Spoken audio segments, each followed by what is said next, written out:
In the end of the book, I tell a story about a couple in Tennessee, I think, near Memphis, who were had just finished breakfast one morning when a man with a shotgun walked into their house and threatened their lives. He'd escaped from prison a few days before.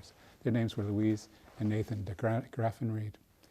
And their guest, as they viewed him as a guest, not as an intruder, was a man named Riley Arsenault, who had escaped from prison where he was serving a term for murder. And he said, don't make me kill you. And Louise de Graffenried, I've never met her. I know her daughter. I've never met her. She died some years ago.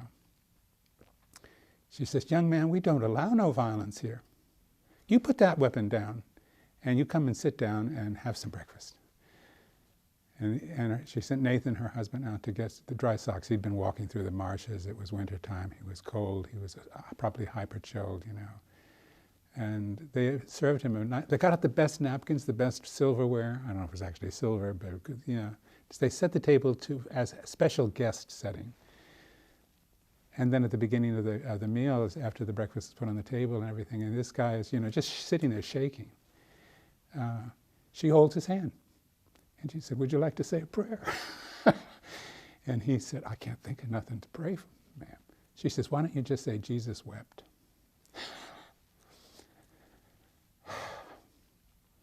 The journalist after asked her, "Why did you suggest that particular prayer?" And she said, "Well, I figured he didn't have no religious background, so I gave him something simple." But of course, it was the perfect prayer. Somehow the police discovered that he was there.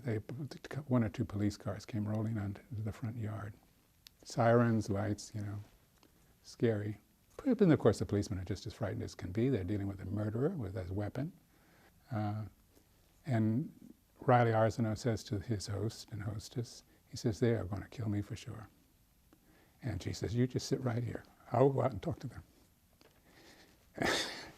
And out Louise goes, and she stands on the porch, and she says, "Y'all put those guns away. I don't allow no violence here." And they did the same thing that Riley had done. He put down his shotgun. They put down their...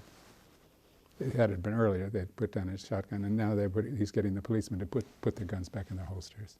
And then she and her husband escorted him out of the house. Nobody got hurt. And I thought when I first knew the story that was the end of it, but it wasn't. It was... She visited him regularly in prison.